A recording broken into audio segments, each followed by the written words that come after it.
Just to give you some context, I worked a sales job, was making pretty good commission. I'm not going to lie, because I had a base out like minimum wage, but the commission is what made me make more money than I ever thought I would make. And that's what I used towards the equipment.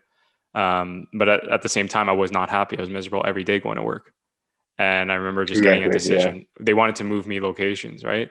Like Yeah. that would be like farther out, like 40-minute drive, but I would lose that commission. And like I just Mm, finished saying, that commission is what kept me around, because that's what helped me invest in my equipment. But if I'm losing that, what's the point? You know what I mean? I didn't love yeah. the job itself. But what I'm saying is, I remember like, they made me kind of, they pressured me to make a decision if I was going to go with this new location a day before my birthday. So I was Mm, having all these like, yeah, mixed feelings. And I remember just taking a moment. I stood outside for an hour and I said, like, to myself, like, what do you really want to do? Because in my heart, I wanted to do film, and I never really scratched the itch. I just talked about it to people. And I did like here and there, like not jobs, just like attend networking events or like do classes, but I never made anything.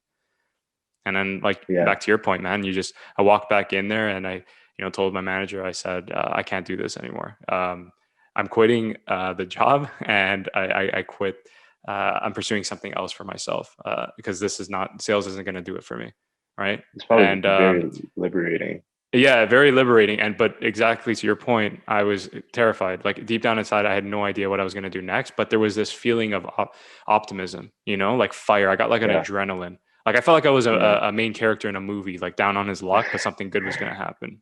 Yeah. Not Right. knowing Yeah. how challenging it's going to be, but at the same time, I look to those days whenever I'm sad or whenever I forget, why I started this thing. Right? I always look Yeah. to that day, and I say to myself, there's a reason for it, and we don't know in life, like with anything, right? Like where it's going to head. Even if you work a safe job, you could get fired from it after working 40 years.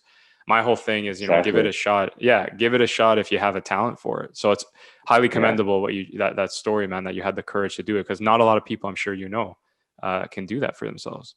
It's yeah. It's not an easy thing, but when you know what you like, you know what you can do, and you find like an actual like passion. Because the first thing, I didn't even know I was a filmmaker. You know, Right. like you have to at least find. I think everyone is capable of some type of passion, or achieving some type of like Right. something for themselves. Yeah. No, for sure. And it's just, if anyone's listening, to Amir's story, it's, you got to really listen to that voice, or listen to your heart, because you didn't even know, like you said, you were a filmmaker. You just made YouTube videos or a music video, right, here and there. But Yeah, as you keep investing into this craft, you discover things about yourself.